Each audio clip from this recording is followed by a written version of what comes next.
సిరిసిల్ల యూఏడిఎఫ్ నిధులు కనీసం పనులు నడుస్తలేవు. ఇంత పనులే స్టార్ట్ చేయాలి. కరీంనగర్లో టెండర్లు అయిపోయినాయి. నేను ప్రారంభోత్సవాలు చేస్తున్నా. 18 కోట్ల రూపాయలు సిరిసిల్ల మున్సిపాలిటీకి వస్తే కనీసం వాటిని వాడుకునే దిశలో మున్సిపాలిటీ లేదు. మా కౌన్సిల్ అడిగినా సమాధానం లేదు. కాంట్రాక్టర్ వస్తలేడా? ఉండి చేయించుకోవాలి పని శ్రద్ధ ఉండాలి. కరీంనగర్లో యూఐడిఎఫ్ పనులు ఎందుకు ప్రారంభమైనాయి? ఇక్కడ ఎందుకు ప్రారంభమవుతలేవు? మా పనులు ప్రారంభమైనాయి కరీంనగర్లో. ప్లస్ ఇంకా 30 కోట్ల రూపాయలు అదనంగా ఇచ్చే ప్రయత్నం చేస్తున్నాం.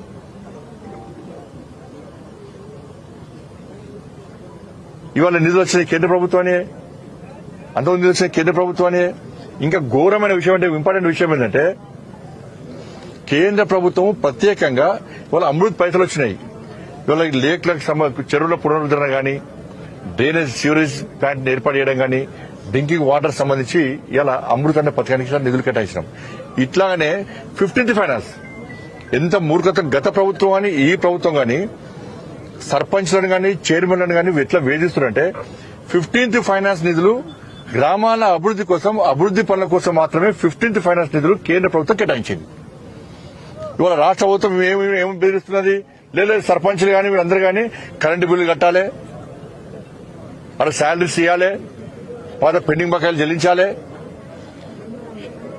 లేబర్ శానిటేషన్ లేబర్ జీతాలు ఇవ్వాలి. వీటి కోసం ఇచ్చేది కేంద్ర ప్రభుత్వం. నేను మళ్ళీ చెప్తున్నా, రాష్ట్ర ప్రభుత్వం నేను డిమాండ్ చేస్తున్నా, 15th ఫైనాన్స్ నిధులు ఇట్లా నేను మళ్ళా బండి సంజయ్ ఇట్లా మాట్లాడాడు అట్లా మాట్లాడాడు అనుకున్నా నాకేమి ఇబ్బంది లేదు. కేంద్ర ప్రభుత్వము ఏ పథకానికి నిధులు ఇస్తే దానికి మాత్రమే వాడాల్సిన బాధ్యత రాష్ట్ర ప్రభుత్వం మీద ఉంది. 15th ఫైనాన్స్ నిధులు గ్రామాల అభివృద్ది కోసం మాత్రమే, అభివృద్ది పనుల కోసం మాత్రమే వాడండి.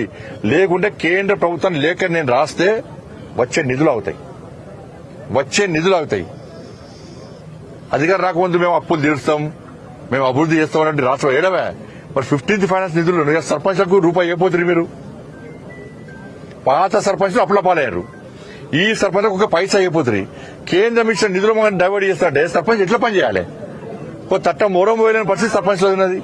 అది ఏ పార్టీ సర్పంచ్ అయినా కానీ తట్ట మోరం పోయలేని పరిస్థితి, శానిటేషన్ సిబ్బంది జీతాలు ఇవ్వలేని పరిస్థితి, కరెంటు బిల్లులు చెల్లిన దాని ప్రత్యేకంగా నిధులు కేటాయించాలి రాష్ట్ర ప్రభుత్వం.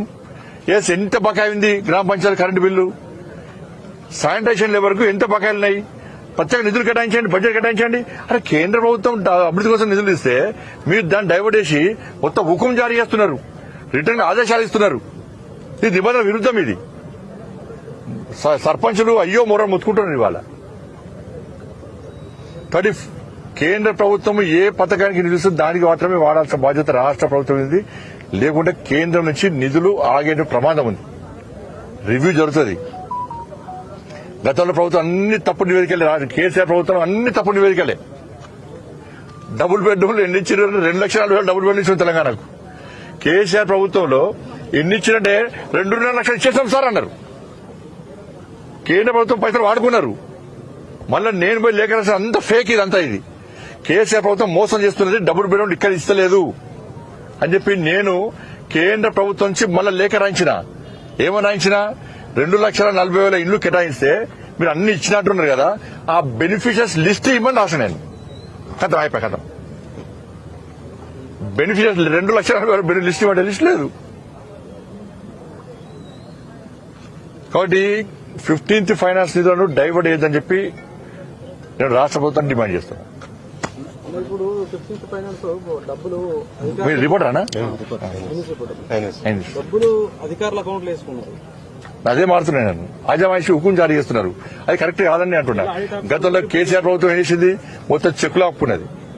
ఈ ప్రభుత్వం ఏమో అధికారులకు అధికారం చెలాయించుకుని అధికారులకు పెత్తనం ఇచ్చి సర్పంచ్లను మొత్తం సర్పంచ్ వ్యవస్థను నిర్వహణ చేస్తున్నాయి.